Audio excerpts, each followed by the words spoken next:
Pujangga bilang dari mata turun ke hati, tapi untuk urusan Pilpres mungkin dari debat lanjut ke koalisi. Tanda-tanda ini muncul sejak debat Presiden pekan lalu. Anies dan Ganjar seakan berdiri searah menghadapi Prabowo. Bahkan gestur argumen keduanya pun nyaris sama-sama menyerang Prabowo. Benih-benih yang muncul kala debat nampaknya berlanjut ke kampanye. Di momen ulang tahun ke-51 PDI Perjuangan, Anies memuji sikap Ketua Umum PDI Perjuangan Megawati Soekarno Putri yang berani konsisten menjaga demokrasi. PDIP adalah salah satu partai yang konsisten dalam menjaga demokrasi. Dan Ibu Mega itu penjaga demokrasi yang konsisten, yang berani. Jadi beliau tidak ingin ada pelanggaran-pelanggaran atas konstitusi, walaupun itu mungkin menguntungkan bagi partainya. Jadi ketika dulu ada gagasan 3 periode, kan kalau 3 periode itu artinya PDIP bertambah. Tapi beliau mengatakan tidak, kita taat pada konstitusi.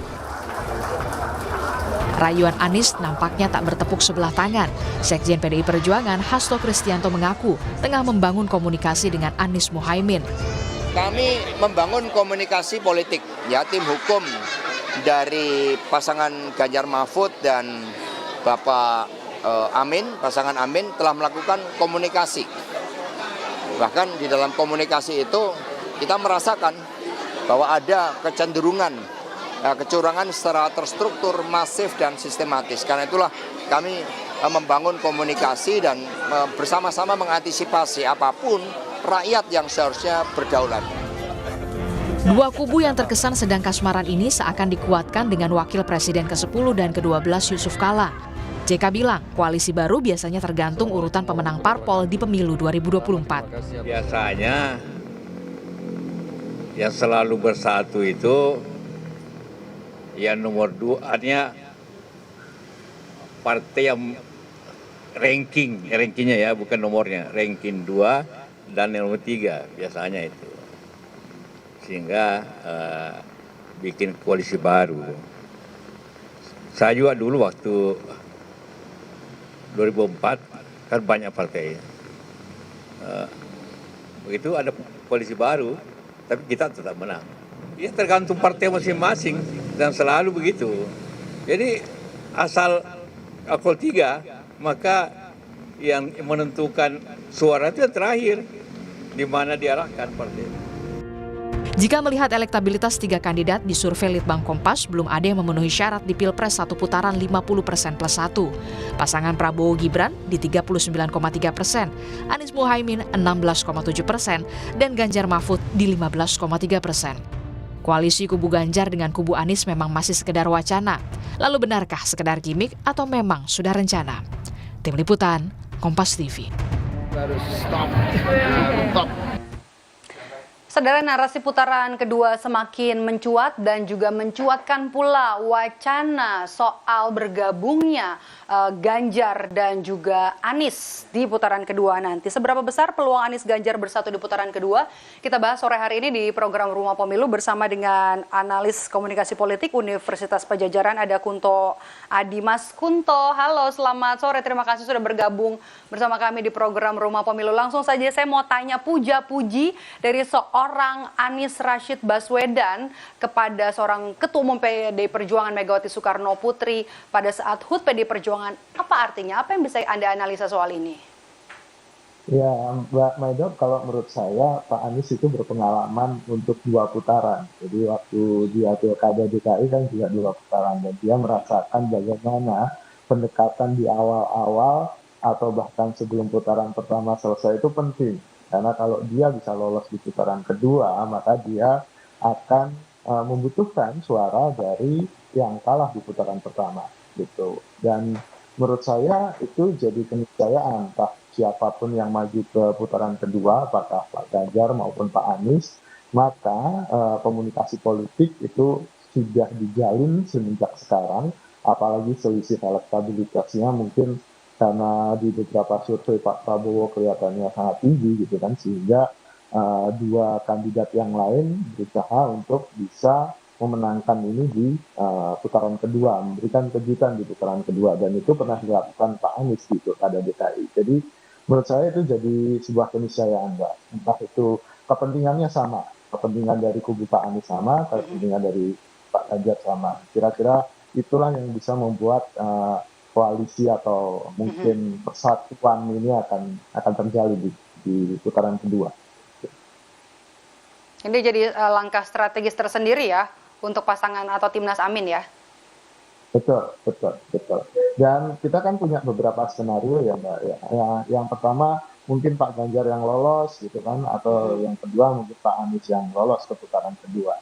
Nah, kalau hanya dari suara yang di putaran pertama, jelas itu tidak bisa cukup memenangkan putaran kedua. Makanya butuh suara dari yang tidak lolos di putaran pertama kan. Nah, tapi selain soal elit yang berkomunikasi politik, kan ada soal pemilih yang di bawah, di akar rumput. Ini ada problem atau mungkin ada barrier ya antara kemesraan kubu 01 dan 03. Pendukung Pak Ganjar misalnya, terutama yang dari PDIP yang sangat ngefans sama Pak Ahok, itu akan agak susah untuk memilih Pak Anies nanti di putaran kedua. Walaupun di elit itu sudah terjadi semacam kesepakatan. Ada sejarah antara PDI Perjuangan dengan Anies Baswedan, begitu yang Anda bisa menyebut atau Anda garis bawahi tidak bisa dilupakan begitu ya, Mas Kunto? Ya, betul. Dan itu butuh proses yang lama. Sementara kan untuk putaran kedua kan sudah sangat cepat. Bulan Juni mungkin kita sudah harus nyoblos di putaran kedua. Lalu juga sebaliknya, pemilih Pak Anies itu agak susah pilih Pak Ganjar, karena Pak Ganjar kan dianggap petugas partai dari PDIP kan begitu. Bagi sebagian pemilih Pak Anies, Sorry saya potong Mas Kunto, tapi kan Sekjen PDI Perjuangan Mas Hasto bilang sudah membuka komunikasi. Kemudian apakah ini membuktikan kalau kedua kubu ini baik 02 dan 03 lebih mudah bersatu? Anda melihatnya seperti itu enggak? Iya, kalau elit akan sangat mudah bersatu, Mbak. Karena mereka memiliki toleransi tinggi, mereka memiliki kepentingan yang sama. Dan identitas mereka kan politisi.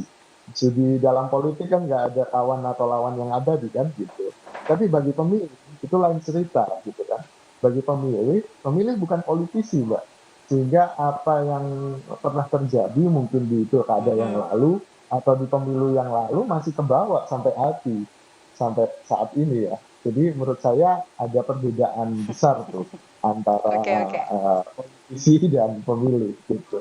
Cuma peluangnya sangat mungkin karena tadi Pak JK cerita soal pemilu putaran kedua nanti tidak ada pileg, tidak ada pemilihan anggota DPR. DPR sudah terbentuk, sudah keluar tuh kursi-kursinya berapa gitu kan. Sehingga akan mungkin ada terjadi perpindahan koalisi. Sangat mungkin ada caleg dari sebuah partai yang mungkin mendukung Pak Prabowo gitu kan, nggak lolos ke DPR, lalu kemudian membuat manuver politik untuk bergabung ke lawannya gitu. Itu sangat mungkin untuk bisa menduduki jabatan-jabatan tertentu. Jadi sangat mungkin nanti putaran kedua lebih seru karena tidak hanya soal koalisi 01 dan 03, tapi juga ngetes apakah koalisi di 02 masih cukup kuat dan masih cukup bersatu setelah anggota DPR-nya sudah terpilih. Gitu. Oke, jadi sebuah keniscayaan kemungkinannya juga sangat besar ya untuk atau peluang dari kubu 02 dan juga 03 ini untuk bersatu sekali lagi ya, untuk di tingkat elit begitu? Betul, betul. 01 dan 03 untuk di tingkat elit sangat besar peluangnya. Satu. Oke, sorry saya koreksi 01 dan juga 03. Tapi kalau misalnya kita lihat itu kan dari 01 dan juga 03. Tapi kalau kita misalnya membaca peluang kubu 02 kalau bergabung dengan 03, apakah juga sebuah keniscayaan Mas Kunto? Seperti yang saya bilang, ada peluang Mbak. Peluangnya masih ada. Apalagi kan setelah DPR terbentuk ya, mungkin nanti kita lebih besar mana? 1/3 atau 2/3 Mas Kunto? Tampaknya lebih besar 1/3 secara elit ya, gitu. Tapi untuk pemilih malah mungkin lebih dekat ke 02 kan gitu.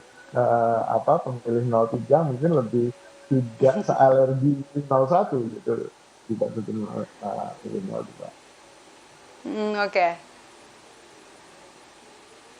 Oke, oke, masih banyak peluang seperti yang bisa kemungkinan terjadi. Tapi jika nanti betul kubu 01 dan 03 bersatu di putaran kedua, peta politiknya nanti bakal seperti apa? Kalau misalnya kita lihat juga kan yang terbaru adalah ada perbedaan begitu ya, peta politik setelah Khofifah Indar Parawansa. Kita lihat juga peta politik dari Jawa Timur ini kemudian semakin terlihat ketika Khofifah ini menyatakan mendukung Prabowo Gibran.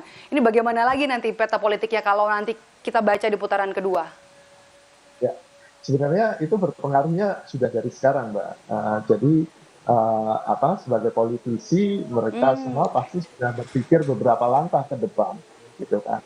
Bahkan kubu 02 pun sudah harus menghitung kalau ternyata 2 putaran gimana nih, kan begitu.